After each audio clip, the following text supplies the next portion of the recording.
사랑하는 성도 여러분 반갑습니다. 한 주간도 주님 은혜 가운데 승리하며 살아가신 줄로 믿습니다. 날씨가 굉장히 추워졌습니다. 그럼에도 불구하고 오늘 우리는 하나님 말씀 앞에서 우리의 이 영혼이 가지는 특별한 시간 되시기를 주의 이름으로 간절히 합니다. 말씀을 보면은 베델 제사장 핍박과 아마샤를 향한 아모스의 심판 예언에 대한 말씀이 기록이 되어 있습니다. 오늘 좀 더 세분화해서 생각해 보겠습니다. 10절부터 13절까지의 말씀을 보면은 베델의 제사장 아마샤가 아모스 선지자를 핍박하는 장면이 나옵니다. 아마샤 제사장은 누구인가? 이 아마샤는 베델을 거점으로 금송아지 우상 숭배를 관장하는 자였습니다. 달인줄 환상에 대해서 기억나십니까? 어제 우리가 말씀을 나누었었죠. 여로보암의 집이 멸망할 것이다. 이렇게 아모스가 예언했는데 그 예언에 대해서 여로보암 2세에게 그가 왕에 대하여 모반을 계획하고 있습니다. 이렇게 거짓 보고를 하게 되죠. 그리고 아모스에 대해서도 떡을 위해서 거짓 예언하지 말라고 호도합니다. 뿐만 아니라 너는 본래 남유다 사람인데 왜 여기까지 와서 엉뚱하게 떡을 위하여 거짓 예언을 하느냐? 내 집에나 돌아가서 내 나라에나 돌아가서 예언하라. 이렇게 이야기를 하는 장면이 10절까지 나와 있습니다.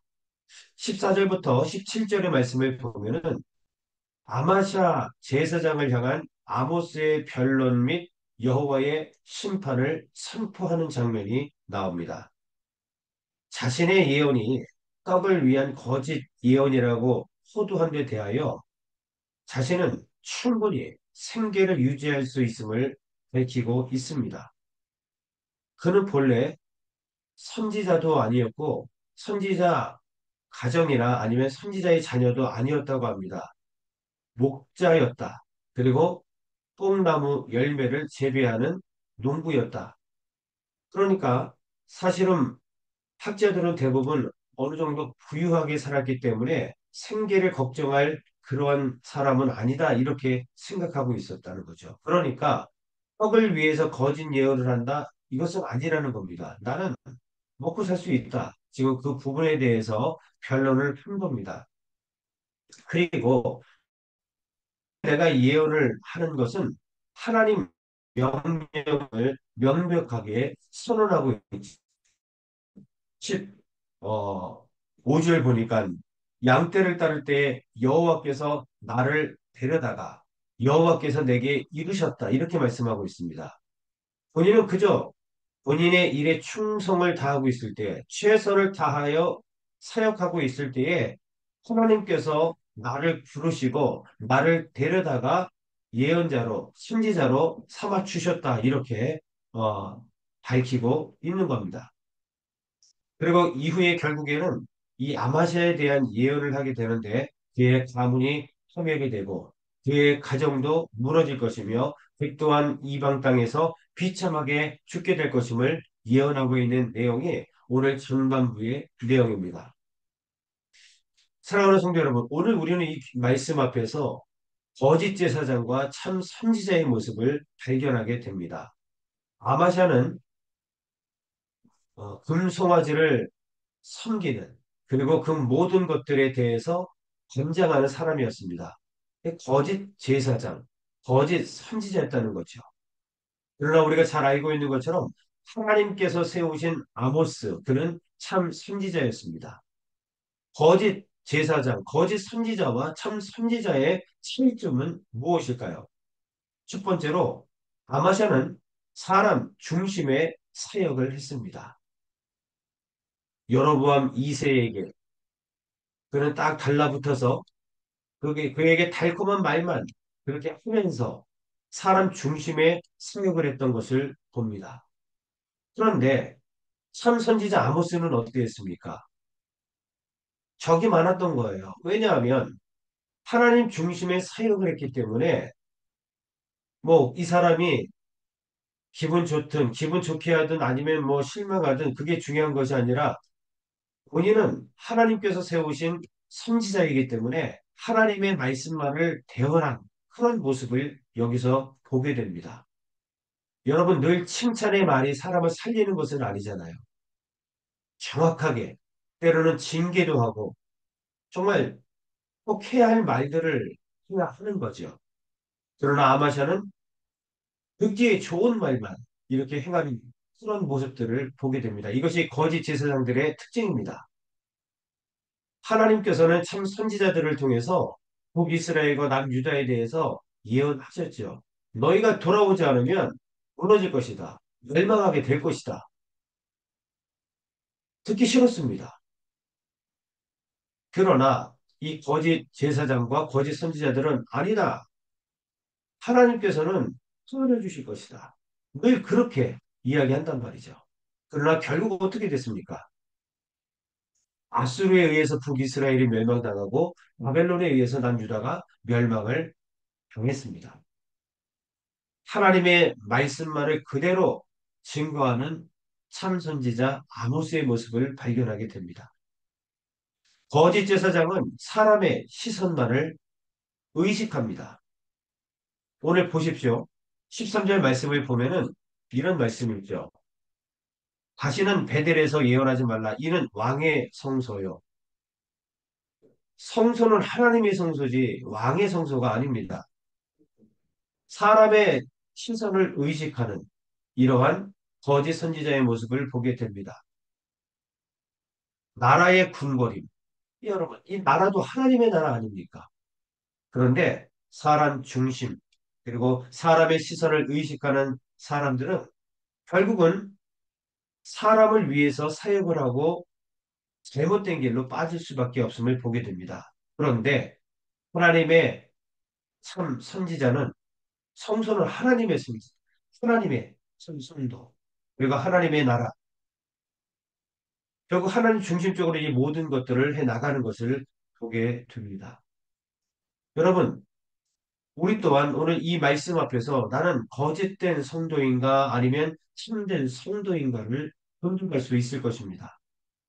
우리가 해가는 사역이 사람을 위한 사역입니까? 아니면 하나님을 위한 사역입니까? 나는 듣기 좋은 말만 듣기를 원하십니까? 아니면 때로는 책망도 섞이고 축복도 섞였지만 나를 살리는 말씀을 듣고 싶으십니까? 우리는 사람의 시선에 따라서 사역합니까? 아니면 하나님의 시선을 의식하면서 살아가고 있습니까? 오늘 저 또한 이 말씀 앞에서 나는 과연 거짓 목사인가? 아니면 큰 목사인가? 라는 것들을 여기서 분별할 수 있습니다. 사랑하는 성도 여러분, 우리는 하나님 앞에서 거짓 성도입니까? 아니면 참 성도입니까?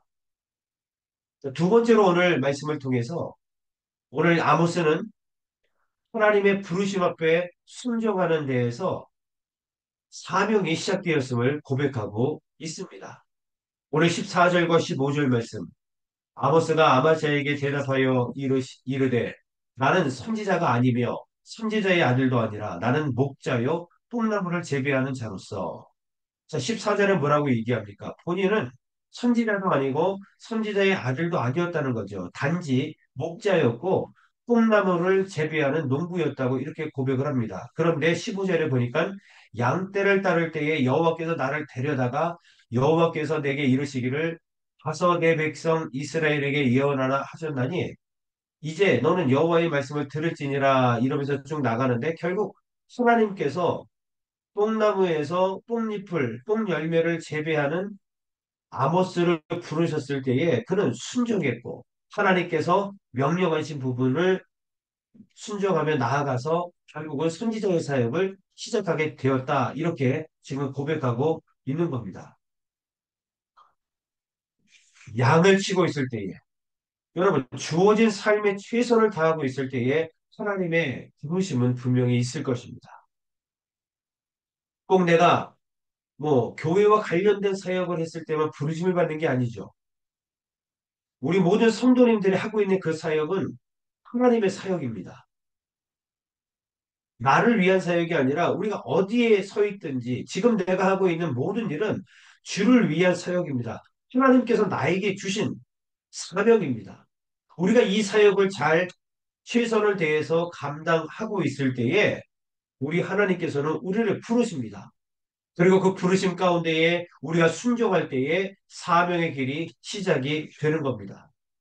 아브라함 보십시오. 그가 본토 친척 아비집을 떠나라라고 하나님 말씀을 들었을 때에 순종하게 됩니다. 결국 그가 믿음의 조상이 되었음을 알게 됩니다. 예수님의 제자들 가운데에 우리가 잘 알고 있는 것처럼 어부들이 많았습니다. 베드로, 안드레, 야고보와 요한 등등. 여러분, 그들이 물고기 잡고 있을 때에 나를 따르라라고 예수님께서 말씀하실 때에 순종했습니다. 결국 그들이 예수님의 제자들이 되었음을 우리는 보게 됩니다. 오늘 저와 우리 성도님들, 나에게 지금 내가 하고 있는 그 사역은 하나님께서 나에게 맡긴 사역입니다. 그래서 그 사역 가운데 우리가 최선을 다하고 그리고 순종하고 있으면 하나님의 사명의 길이 시작되고 있음을 우리는 오늘 말씀을 통해서 깨닫게 됩니다. 내가 하고 싶어서 선지자 되는 것도 아니죠. 하나님께서 나를 세우시고 나를 인도하시고 나에게 사명을 맡겨 주셨을 때에 오늘 아모스는 선지자 사명을 믿음으로 잘 감당할 수 있었던 겁니다. 저와 우리 모든 성도님들 하나님께서 부르셔서 지금 우리에게 일터를 주시고 그곳에서 사역을 하고 있는 겁니다. 하나님께서 나에게 맡겨주신 귀한 사역, 우리가 주어진 그 사역 가운데에 최선을 다하시고 그 가운데에 순종하고 하나님께 나아가면 분명히 사명의 길이 열리게 되어 있음을 오늘 말씀을 통해서 깨닫게 되는 것이죠.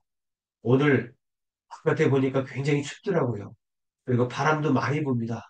그럼에도 불구하고 우리가 서 있는 진짜 그 위치에서 오늘도 하나님께서 나에게 맡겨주신 사명임을 깨닫고 주어진 일에 최선을 다함으로 주님께 영광을 돌리는 저와 여러분들 되시기를 주의 이름으로 간절히 축원합니다. 기도하겠습니다. 하나님 감사합니다. 오늘 말씀을 통해서 우리의 믿음의 상태와 신앙의 상태를 점검할 수 있도록 또한 은혜 주심을 참으로 감사합니다. 우리가 신앙생활하는 것이 또한 우리가 사역하는 것이 사람 중심의 사역은 아닙니까? 우리는 내 귀에 달콤하게 들리는 말씀만을 선호하는 것은 아닙니까? 사람의 시선만을 의식하는 사역을 하고 있는 것은 아닙니까? 아버지, 오늘 아모스 선지자처럼 하나님 중심적인 사역을 해가는 우리의 믿음이 되게 하여 주옵소서. 하나님의 말씀, 때로는 그 말씀이 축복이지만 때로는 우리에게 실망이든 때로는 칭찬이든 때로는 심판이든 그 하나님의 말씀을 듣고 우리가 돌이킬 수 있는 믿음의 권속들이 되게 하여 주옵시고 오직 하나님의 시선을 의식하며 살아갈 수 있도록 은혜 위에 은혜를 더하여 주옵소서. 지금 우리가 서 있는 그곳에서도 우리 하나님께서 불꽃 같은 눈으로 나를 보고 계시오니 주여 오늘도 주어진 일에 손을 다하여 사명을 감당하는 귀한 성도들 되게 하여 주시옵소서. 예수 그리스도의 이름으로 간절히 기도드립니다. 아멘. 우리의 심령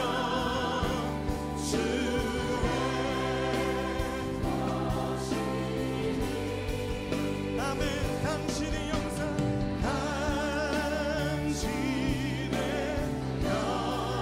영상 만드소서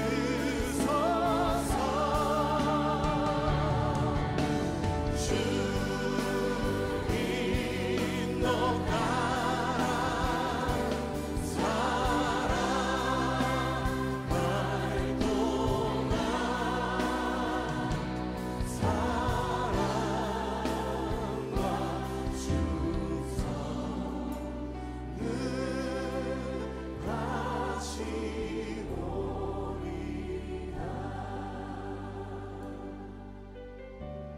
십자가를 질 수 있나 주가 물어보실 때 십자가를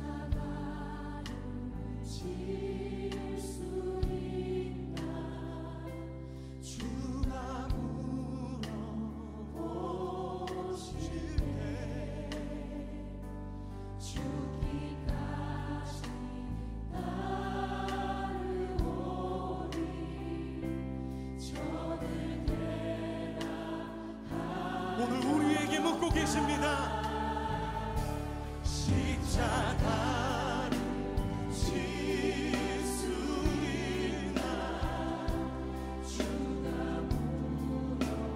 물어보실 때 죽기까지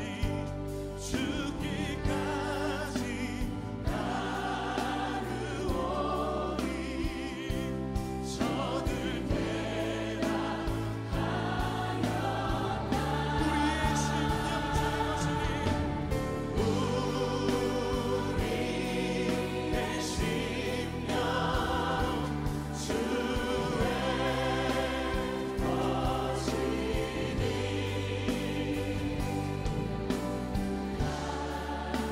당신의 영상 만드소서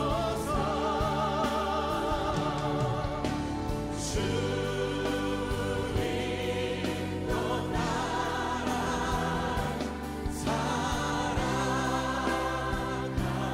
동안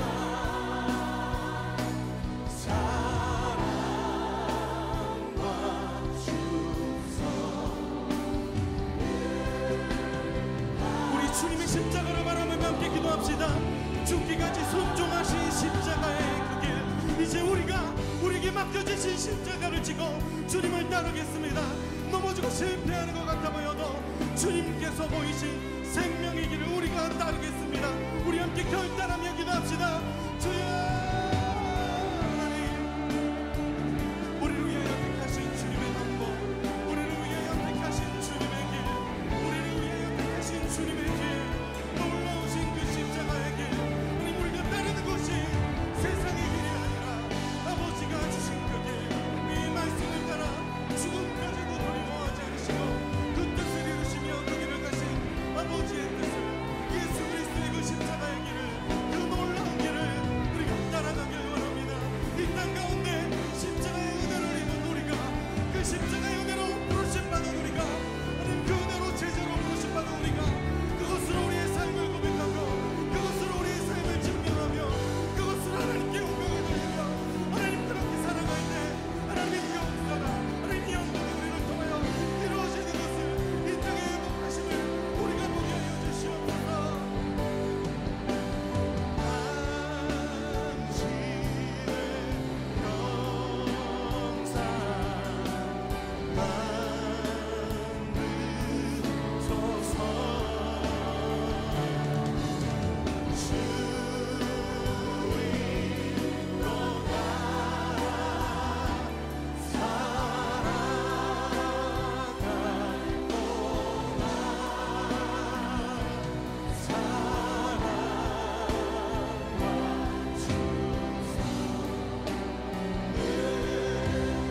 주님의 사랑 앞에 우리 다시 한번 고백합시다. 우리의 심령주의 것이니 우리의 심령 주의 것이니 아멘. 당신의 영상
주님, 우리가 그 사랑과 은혜 앞에 우리 충성을 다하여 주님 앞에 나아가길 원합니다. 우리가 주님 앞에 우리의 삶을 맡겨드리길 원합니다. 하나님, 우리가 주님의 걸어가신 그 십자가의 길을 따르길 원합니다. 주님, 우리의 삶을 인도하여 주시옵소서. 하나님, 우리의 삶을 통하여 주님 영광 받아 주시옵소서.